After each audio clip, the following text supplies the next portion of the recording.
living room and just having a great conversation.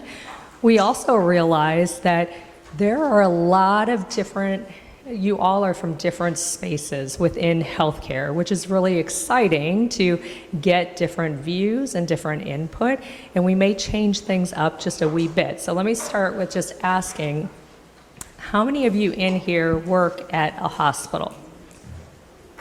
Okay, good. Okay, awesome. How many teach or at a school? Fantastic. How many are doing research? And it could be some of the amazing. So not everybody in here is actually in a hospital, but I can tell you the partnerships that happen between hospitals and schools and research being done is really important. Because I don't think there's a predictor out there that doesn't say that the staffing shortages in healthcare are going to continue for many years. And so it's a room full of individuals like this to look at how do we make sure that new grads are successful, that they stay within this as a career. How do we make sure we understand what hospitals need and what some of the pain points or some of the gaps there are. And then also for hospitals to understand what type of partnership would be really important. What do you need from hospitals? So before we dive into going a little bit deeper on their keynote from this morning, we would love to open it up and have a conversation about what does a great partnership look like between hospitals and nursing schools. So with that, I'll start, Sylvia, maybe we can start with you and then we'll get some audience, or should we start with audience and then? We can start with the audience and then Okay. we can talk about Perfect. Some of our partnerships with our academic partners. What are some questions that are on your mind for different schools on what a great partnership would look like? Okay. So I think one of the things that I think about when I think about partnerships, and one of the things that have been really important to us, there are a couple of things. One is with new grads, to have the health system actually understand what nursing students are actually being taught, and what type of evaluation occur, so we know how students are performing from various nursing schools. So one of the things that we actually do is we send a survey to the nurse managers, and we actually ask them about the performance of nursing students. And then we share that information with our academic partner to actually say the students from this school, this is the areas that they exceed in, this is the areas that we think that there may be some opportunities. So I want to just sort of understand from this group what type of relationships you actually have with the hospitals or health systems that your students are.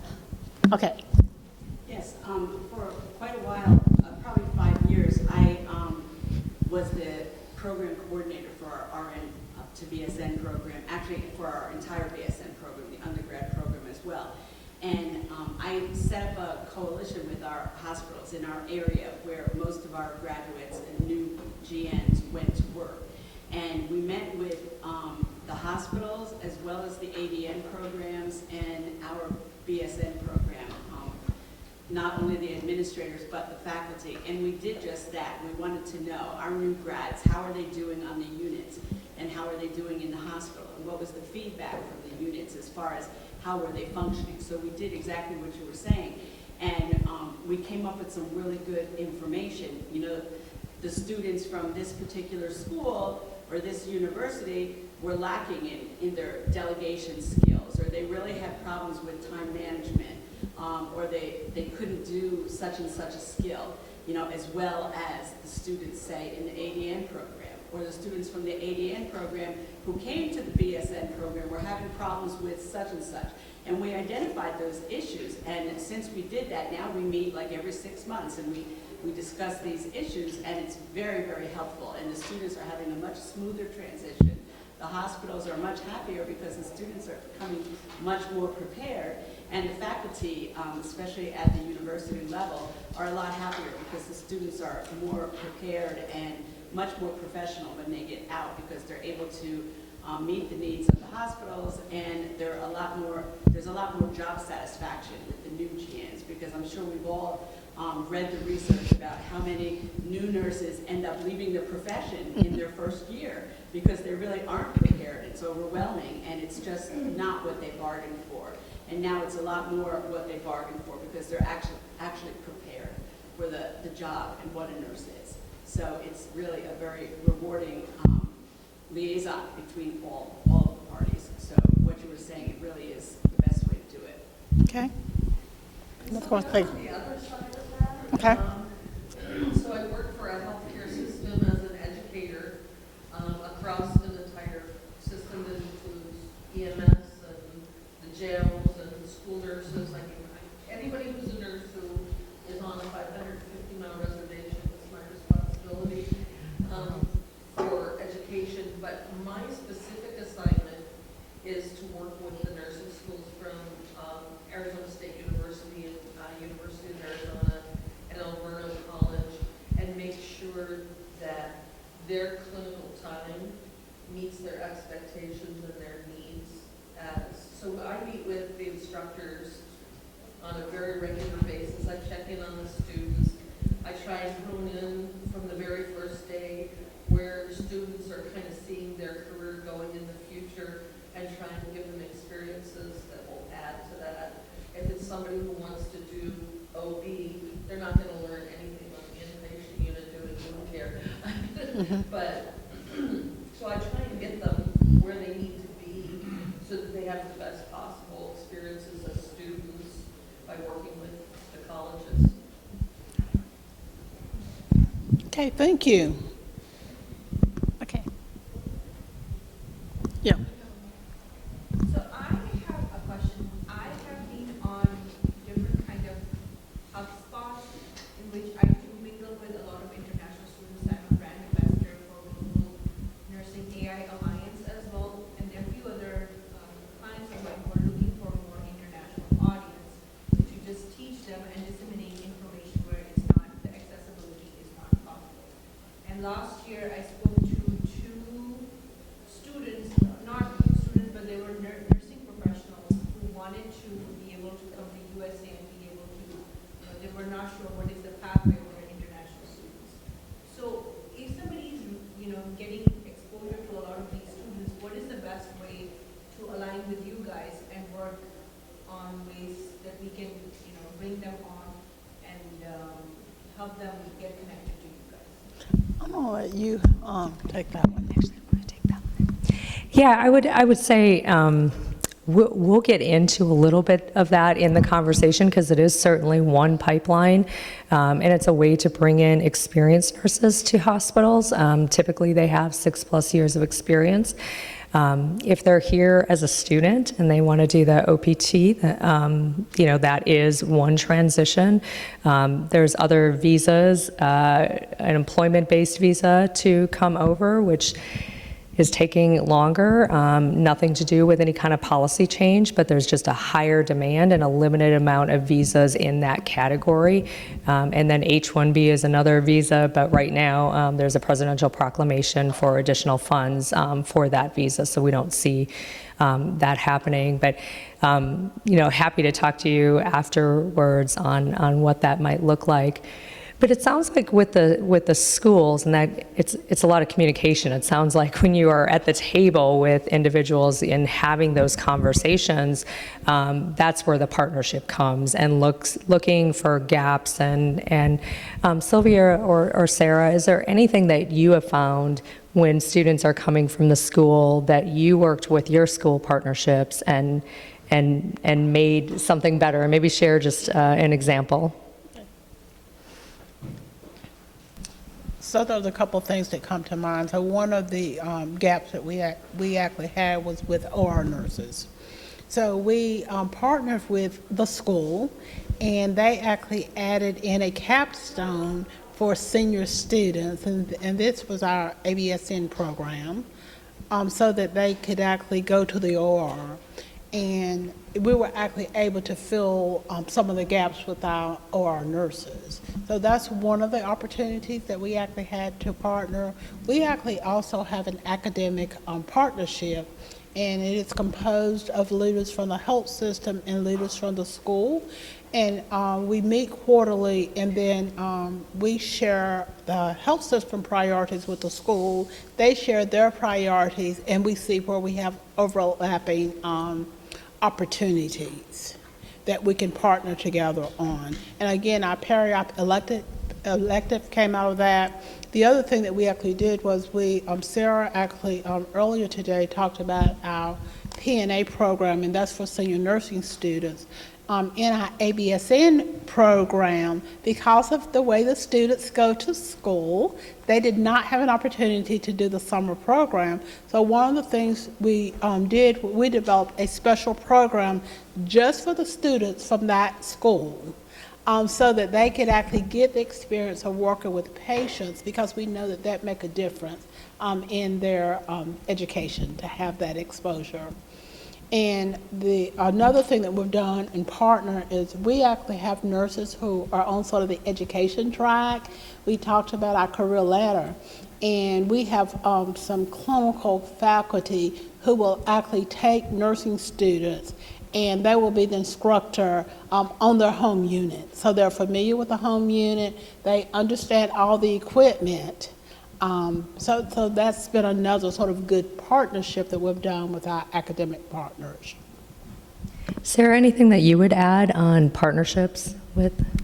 I would add that we have a lot of capstone students across the organization, and there's an increased focus to make stronger ties with those capstone students while they're in the unit. So not that they're just coming in doing their thing and leaving, but that the managers and other leaders of the units are engaging with them as a recruitment tool to be able to, I think that eases the mind of the student, right? They feel like they have a connection and a job opportunity, but also to help us fill some positions. And one other comment, and this is around our community colleges and some of the things that we've done with our community colleges. So one of the things is we have an agreement, and they have agreed to provide some specific classes, opportunities, only for Duke employees. So they actually provide like 3 classes for nursing care assistants, and it's only for the Duke cohort. And with that, our Duke employees, they have no out-of-pocket money. We actually also partner with them with all of our apprenticeships. We have to have an academic partner, and our community colleges are serving as our academic partners with all of our apprenticeship programs. So part of my job, probably 50% of my job is actually spent having conversations and developing partnerships with our academic partners. Very good. Thank you for that. So, this morning you spent some time talking about workforce planning. And for all of you that are in academic or teaching, you're all part of the workforce plan at the hospitals. And I did want to dive into, you shared that with the workforce plan, you're looking at things like recruiting and how do you increase it, how do you maintain it, how do you look for experienced nurses, pathways, growth, all the things in order to bring in and attract nurses, but also retain them and have them grow. And I'd love to just understand a little bit more on how you look at workforce planning. And so with workforce planning and how you're designing it, how far are you looking out, and has that changed over the years? It has. Generally, we have a 10-year plan, and even 10 years. So we have a 10-year plan, and then we have milestones for like 1 year for 5 years. And even with some of our pipeline programs, we know that it's even greater than 10 years. So for example, we have a partnership, and we actually were engaged in doing a early health science college for high school students. So with the ninth graders, we go once a month, and we talk to them about health career pathways.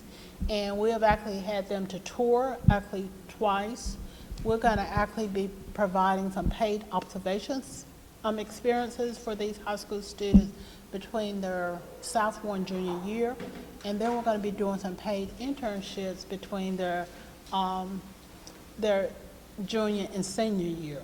And in partnership with one of our community colleges, when they're done with the 12th grade, they will work one semester, they will have one additional semester, and they will, they will, after one additional semester, so after the summer semester, they would be able to sit for their licensed practical nurse exam.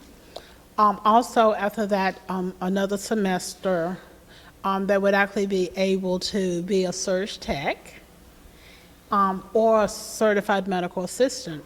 And we have committed to this high school that we will likely hire 60% of the students. Right now, the 8th grade class, we have 88 students. For the class that will start in August, we have 105 students. So that's one of those things that you had to look many years ahead.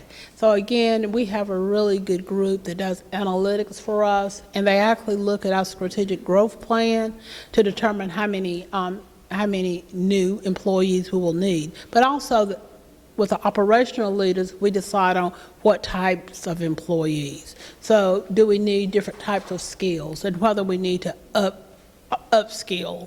And then we have those things that we have to do within the next year. So again, it is an ongoing 10-year plan. Which I think is really interesting, because I will tell you, during COVID, people were just trying to figure out what night shift was going to look like. So it's exciting to see, being able to breathe a little bit after all of that and start looking a little bit further out. And I know, Sylvia, you mentioned at the beginning of the keynote that staffing is on the minds of everybody. And I'm curious, Sarah, what are you seeing as the biggest challenges that we need to fix within our workforce planning, whether it's around anything? What are some of those areas that you're like, oh gosh, this is something that we're really focusing right now? So I think the retention piece is huge with that, right? I mean, we have a finite number of existing nurses, a finite number of nurses to be, and so we've talked today, and everyone's seen, metrics around how many leave during the first year for other jobs or the profession altogether. And so we have to figure out how are we keeping nurses engaged. And it's also a challenge. There's so many opportunities, right? Like, people don't have to work so much in acute care anymore, but we still need to staff acute care. So how do we keep nurses engaged as direct caregivers? And I think some of the strategies we're using, it can't just be pay, it can't just be work culture, right? There has to be job opportunities. So we talked about some of those earlier about career ladder development.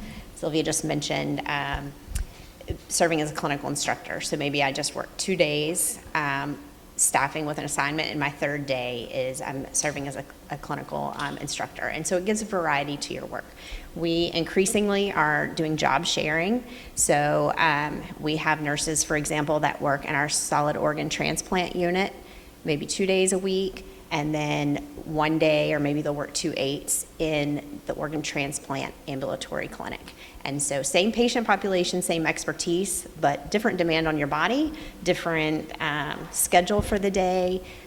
Same thing, sharing between virtual nursing positions and inpatient positions, serving on like our rapid response team 1 day a week and working in the IC 2 days a week. So this kind of extends people's bandwidth, right?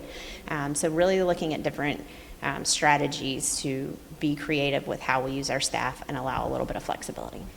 I love the flexibility part, and you're right, we've got to get past just giving more bonuses as well, right? I spoke with somebody the other day, and it's just each hospital is increasing the bonus and people are just moving around. But I think one of the challenges is just that first year retention, and how much of that does a preceptor play in that role to make sure that they're supported, and are are individuals leaving because it's too hard because there's staffing situations, or because the experience mix on the department, there's not as many experienced nurses for preceptors? What do you think are some of the challenges or some of the things that we can work together on to get more retention in the first year of new grads? There's a lot with that. There was a lot. So, yes, the preceptor, I think, 100% makes or breaks the experience of a new graduate nurse. How well are you introduced to the team? What's the patience? Just how are you building that person up, that relationship? So I think that is critical to how a new nurse feels when they enter a particular unit.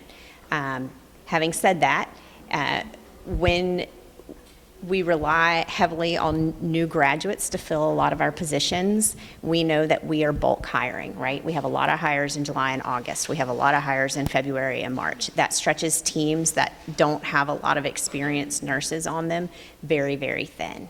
It might even delay people's start dates, which is not a satisfier for anybody, and it doesn't fix our staffing needs either. So that goes back to retaining our experienced nurses so we have more available preceptors, hiring. I mentioned earlier, about a third of our internationally recruited nurses serve as preceptors, which is fantastic, right? They already come with a lot of nursing expertise. They might need to learn U.S. care delivery models or the particular equipment we use, but they're experts already at being nurses, and they're able to share that expertise with new domestically hired nurses. I'm curious if a couple of you would be open to sharing, what do you hear from nurses after the first year that are leaving the field or maybe leaving direct care? Yes. I think an issue, I'm from the teaching side, is that we are graduating student nurses into a profession already burnout. Oh, interesting. So they're already hitting their first career as a nurse with burnout just from nursing school. Wow, that's tough if they're coming out of nursing school already burned out. Anything you want to comment on that? I would just like to hear, because I see you shaking your head, what is the solution? I think the solution, part of it is there's a lot of pressure for NCLEX pass rates, and part of that is the things that we can do along the way to prepare, like ATI, for example. And so we keep putting more and more assignments into the academic side, and they're overwhelmed with those things that they're burned out by the time they get to the end of the program. And don't get me wrong, nursing school should be hard because nursing is hard. So we want them to understand that. But I think that we're putting too much on those things that it's spilling into burnout, and then they're not lasting that first year. So like a couple of questions, we're going to actually start at the back, and then Sarah, and then you. So we have 6 students here who are associate degree in their second year, just about to graduate. So I would like to know from them, are you burnt out? Are you already burnt out? And what is the solution in your mind for us, faculty who are here, to help you better transition? Oh, thank you, Lo. I would say the structure, at least in the program I'm in, is very kind of not unorganized, but I feel like when you first get into nursing school, they're like, okay, this is how you do your head to toe. This is how you do a neuro exam, that we're not learning neuro until this year. So we don't really know what we're doing until it's almost too late. Like we didn't even really learn about how to do a code or how to start a code, but I feel like there's just not that much structure. So, yeah. So not enough structure. Is there another person? Oh, here. I don't feel burnt out. Yeah. I feel scared based on the stories I've heard from other new grads that say that they. Thank you. So I don't feel burnt out. I feel just a little scared based on the stories I've heard from other new grads where they feel like they haven't had success in their first year. I've heard different stories of either like I wasn't prepared enough in nursing school because I didn't have the clinical experience. And I can also agree too that I think we don't do enough hands-on in clinical. I think this might actually maybe lead towards that feeling of being burnt out, just a guess. Maybe you feel so overwhelmed when you get out of school that we're just not having as much success. Yeah, no, I appreciate you sharing that, and I think that's probably the number one thing that we hear. So thank you for sharing that.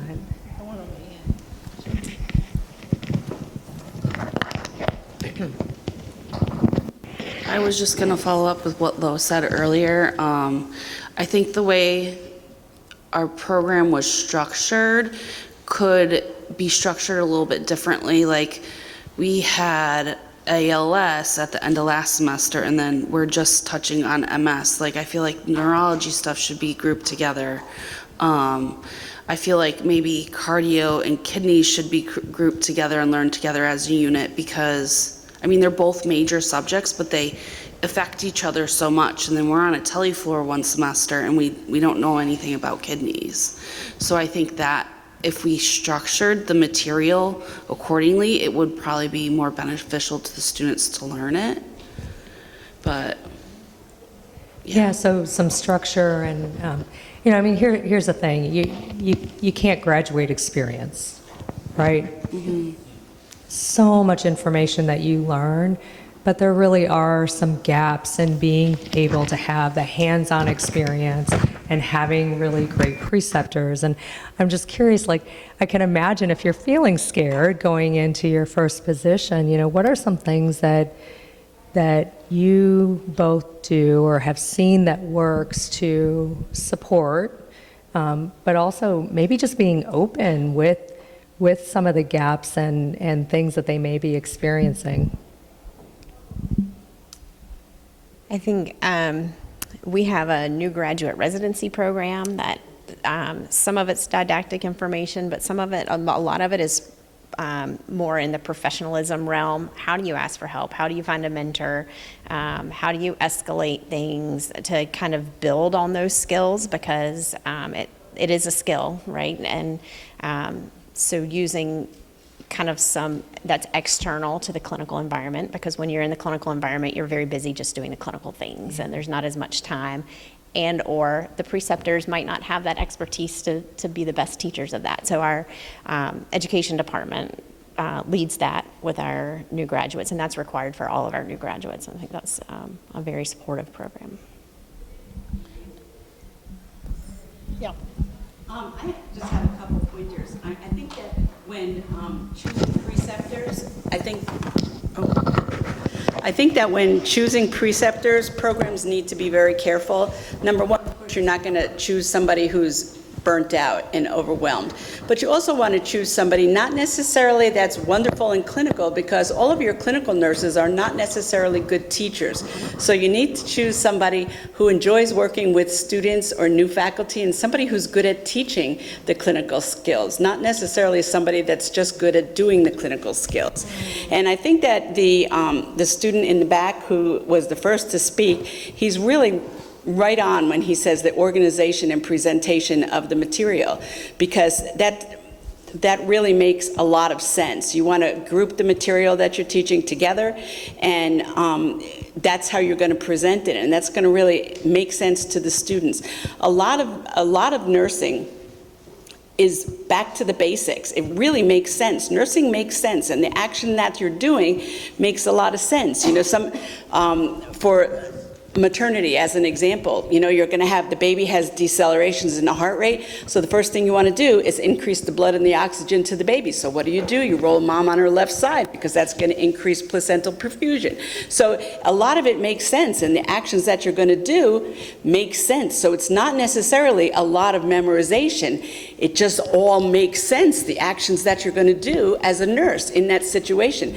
And a lot of nursing in any area just make sense. So you have to get back to the basics, and that's how you have to teach. And I think a mistake that a lot of nursing schools make is that they teach to the NCLEX. That's really not necessarily what you want to do. You don't want to teach to the test. You want to teach to the students' understanding. You want them to understand the material. You want them to literally understand the basics and the reason behind what you're doing. And if they understand that, then they can do that and they can apply that knowledge. And that's really should be the goal of the institution, not necessarily passing the NCLEX, because that will come. If they understand it and can apply the knowledge, they will pass the NCLEX. And that's just my opinion, but.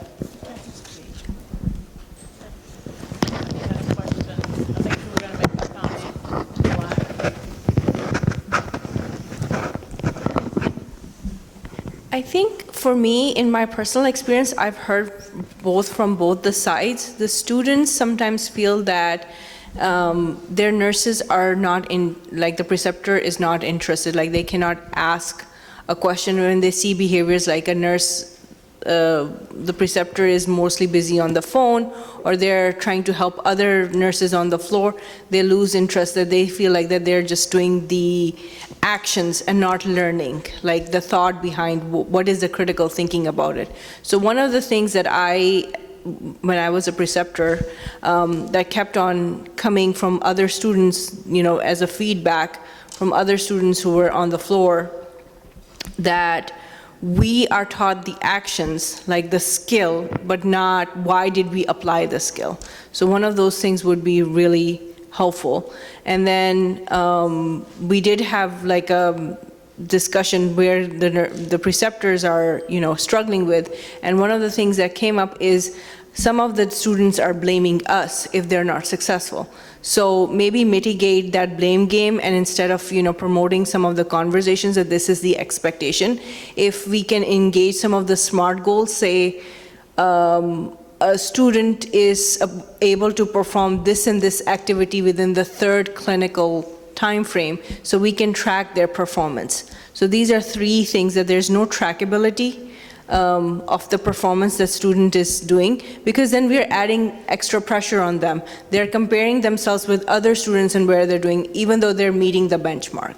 So I think releasing some of that pressure would really be helpful. What are your thoughts on that, Sylvia? So I think it's really important to have sort of targets and milestones for students. I think that's a way to be able to actually give feedback, but I also think it's really important that students actually understand the why and the actions and what they're doing.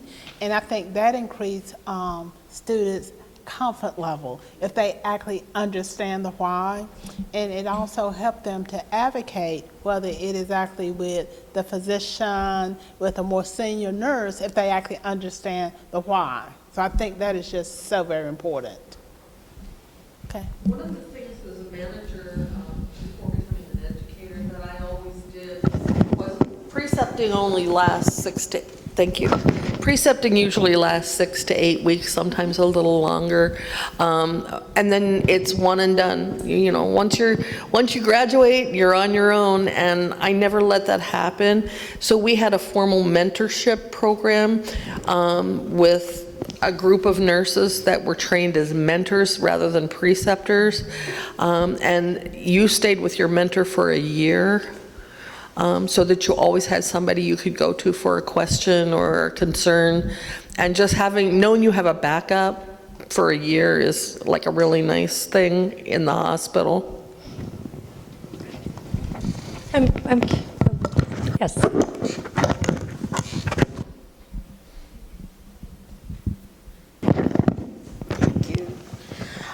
So I'm actually a new grad from the same program that the students are in. Congratulations. Thank you. I started off on med-surg and quit abruptly after 2 months. And part of it was I was paired up with a preceptor who was also technically a new grad, because they didn't have many permanent staff with experience. And she was burnt out herself and still learning how to be a nurse. And they were always short-staffed, so it just wasn't a good environment. but I ended up going somewhere else, and now I'm working in inpatient psych.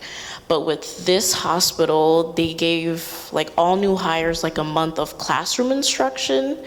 So I feel like giving that additional education made it easier to like ease onto being on the unit.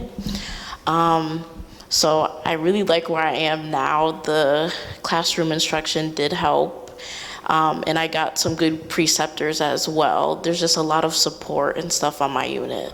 So I think with being a new grad, we just need a lot of support. And unfortunately, a lot of workplaces don't have that. Thank you for sharing your experience, and I think that's probably the number one. There are locations, especially rural areas, but honestly, even urban areas, that when you're short-staffed or your unit's experience mix, meaning more new grads than there are experienced nurses, when that mix is off, it's really tough. And so you almost become in a cycle of you're not retaining them because you don't have enough nurses, right?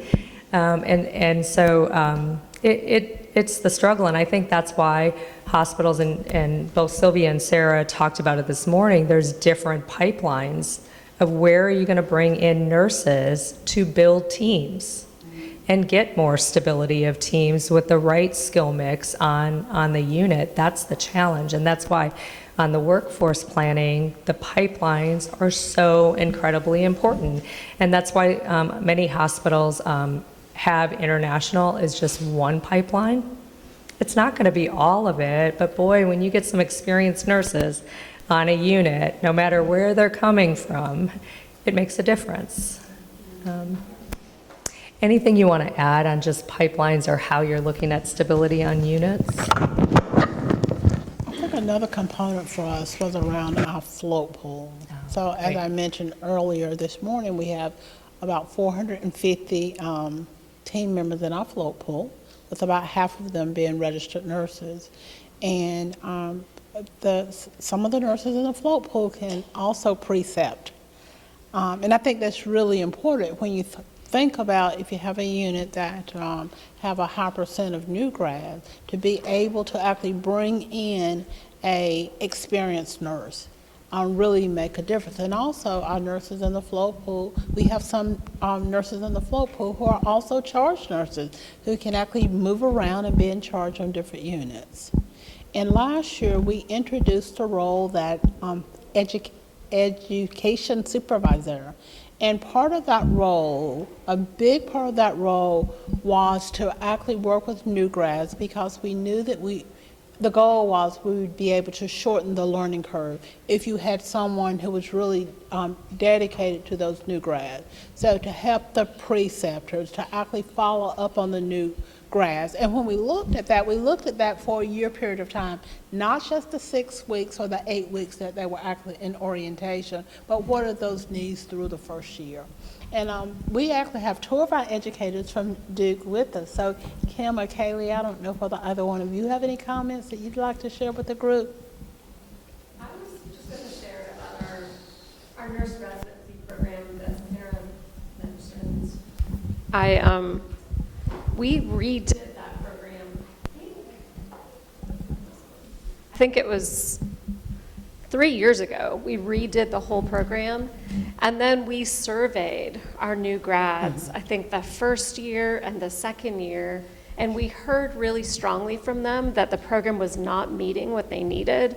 So we actually paused the program, I think for 6 months. Like, we allowed the people that were currently in it, and we redid the whole program again.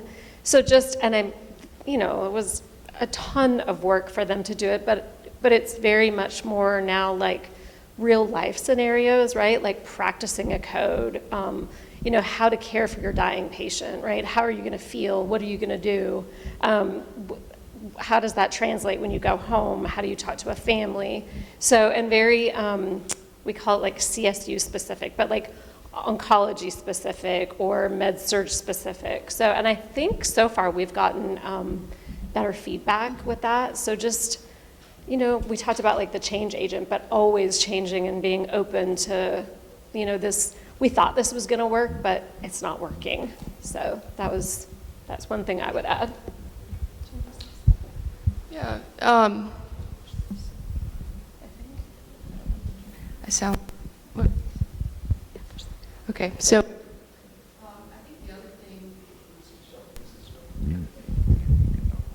I think the other thing I'm just seeing is that talking about the education supervisor role and other nurse managers from the education side of things is that they need to know about education too. They need to be somewhat familiar with education principles and things like that. And a lot of time managers, leaders are kind of thrown into roles and they don't have that. And that sets up, like a poor culture. So doing what Kim said and saying as a manager, it's not that they're not kind or a good leader or supportive, but if they don't have the tools, they can say, I recognize there's a problem, but they don't have that toolbox or know how to address it when it's not a compliance issue. So I think supporting the staff, but also having education trainings and things to support your leaders for the culture that you want. Yeah, and I think that the whole opportunity for growth is so important for retention. I know I'll say just on the international side, what I see is those nurses that are staying past a 3-year contract, so they're staying there not because of a contract, they're staying there because it's a really good fit. And the number one reason when I ask what has them staying past the 3 years is because they had growth opportunities. I would say that, and I think the other part is they felt a sense of belonging in the very beginning.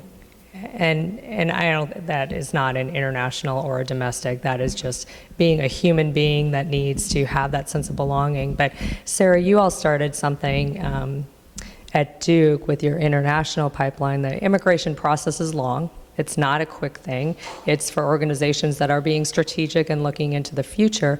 But during that time, you don't want to do interviews and then 2 years later they show up at your door, right? So maybe share about the town halls as a way of connecting and creating belonging.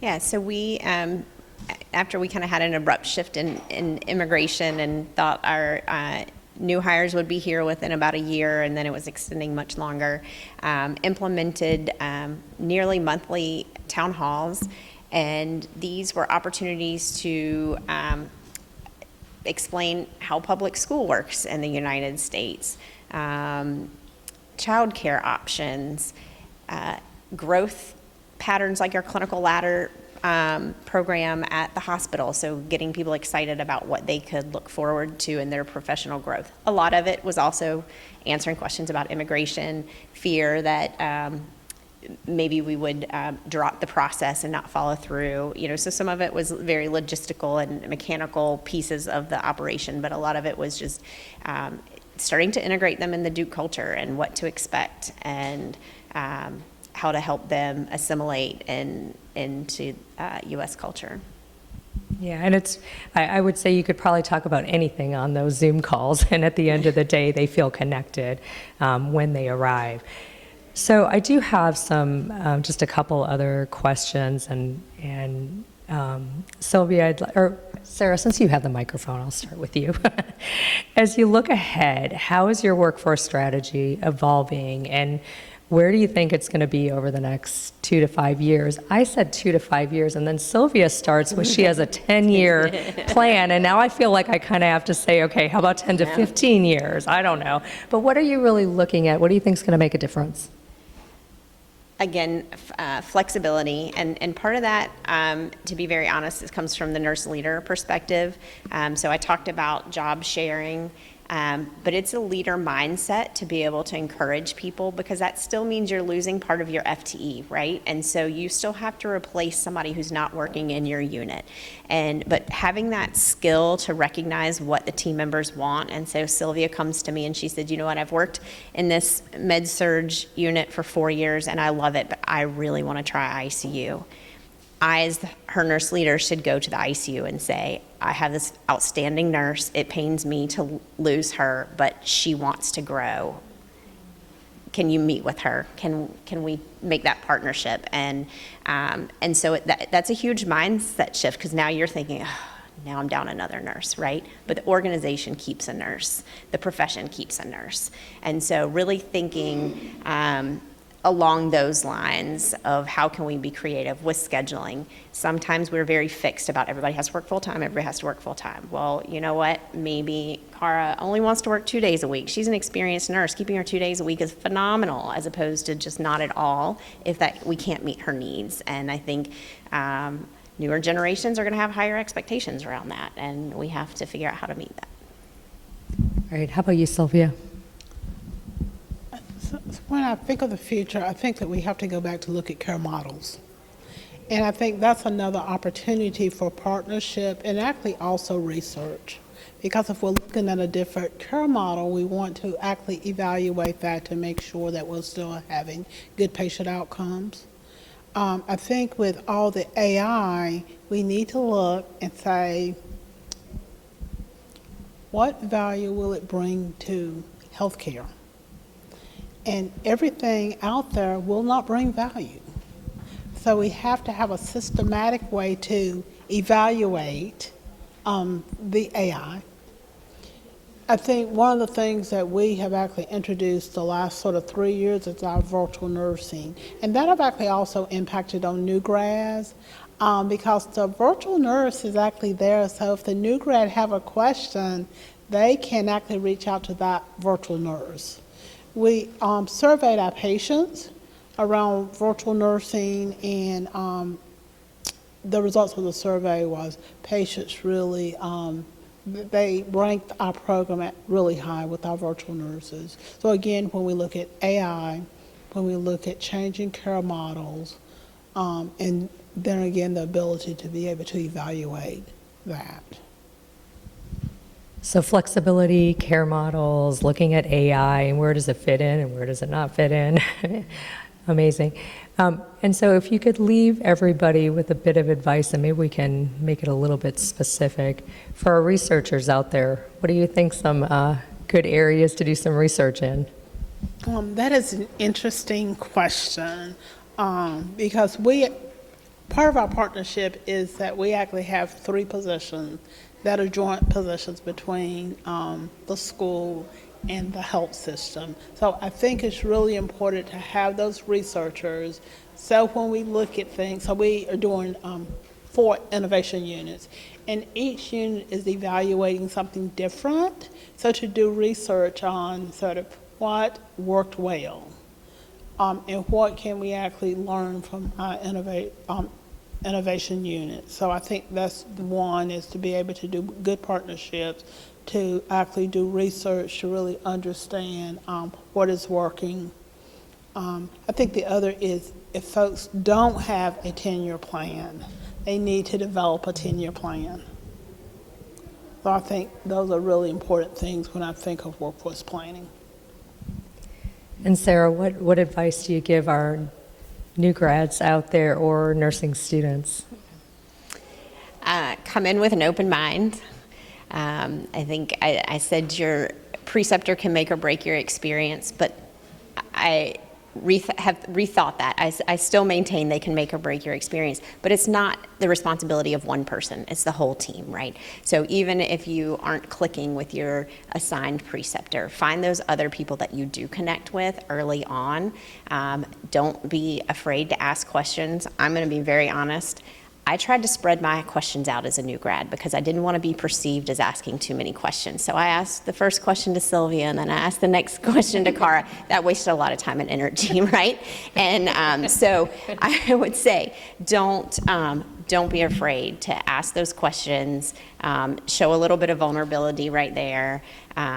But find the people in your team who are there to boost you up and to help you, and that is what is going to help you make successful connections and feel successful at the end of the day. Good advice. And yes? Question for just asking this as if I were a new grad or being preceptor. What happens if you don't click with your preceptor? what advice do you give the new grad and to avoid possible repercussions with your preceptor? I mean, I'm sure they're afraid to speak up. So who should they go to, or should they not go to somebody? Like, what advice would you give? Because I'm sure that there are people here who may find themselves in that position. What should they do about it? That's a great question, and I think you definitely should speak up. I think there are times to say we're different from each other, but we can partner and make this work. And then there's times that it's not a productive relationship, and you're not having good learning from it. So I think if it's the latter, that whoever your contact is, all organizations have different structures. So for us, we have clinical nurse 4 leaders that might be doing a 30-day evaluation. Ideally, someone is checking in on you pretty frequently, whether it's a formal sit down or a kind of a drive-by, hey, how's things going? And whoever those people are that have assigned your education and assigned your preceptor, that would be, I think, your first contact. If it's not the manager, also involving the manager. But having concrete examples, right? Actually, to answer her question, I did have it was a rocky start with my first preceptor at the job I quit. I ended up just talking to my manager and the educator. I was like, yeah, she said these things and I'm upset. Eventually I ended up sticking with her for the 2 months, but we ended up getting to know each other and being better. But they just told me to learn how to speak up to the person directly and ask questions, because we learn in different ways, and sometimes people don't know how we learn. So they just told me to just speak up and say, hey, I need help with this. But the first step I took was just going to the manager and the educator directly. And the managers are great at coaching you in that, but also hopefully the preceptor got that feedback too, because preceptors are also learning and evolving and developing their skills. And so sharing that feedback either from you and or the manager is also helpful in their growth, so they can be a stronger preceptor, because it's not intuitive to everyone, right? Are there, I'm just curious, in school, are there classes about becoming a preceptor?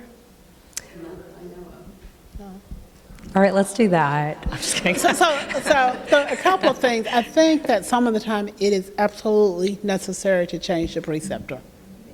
I think as a leader, the leader should actually evaluate the feedback and change the preceptor. And I know for new grads, it is scary, because you do worry about what people will actually say. And I think that the manager, as a leader, can handle that in a way that it will not actually impact on the new grad. We have that to happen with nursing students, because they have capstones, and we recently had a nursing student. She was actually in the ED, and she had this list of things about her preceptor. Her preceptor was just not engaged. And I actually wrote the instructor because I was so pleased about the professionalism of this nursing student and what this student had learned and how she was actually able to make that assessment. And I think you have to give people feedback when they do that, to encourage them to do that in the future. I agree. You had a question? Oh, I was actually going to say, so my organization, I'm originally from Oklahoma, but at my hospital, you had to apply to be a preceptor, and you actually did take, it was a short class, but it was like a 3-hour training on how to be a preceptor. And so you had to be, I think you had to be a nurse for at least 6 months. So we did have new grads who were short-staffed like everybody else. But you had to at least be a nurse at the organization for 6 months. You had to apply, and then you went to a 3-hour training class on what are we looking for in a preceptor, how to give feedback, what are they looking for, and that was really helpful. Just going through the class to know what are you supposed to be doing with this person that they handed you.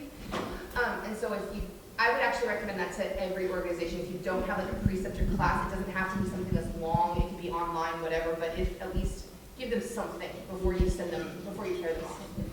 That's fantastic. Well, Sylvia and Sarah, I appreciate you sitting down and going a little bit more in depth, and I love that we kind of switched it, because in this room there are so many different lenses, and it's wonderful to be able to see where different organizations, what the view, but what I know, you all are very committed to the stability of workforce in the United States and in the world, and it starts with these conversations. So thank you all for participating and joining in and sharing your feedback.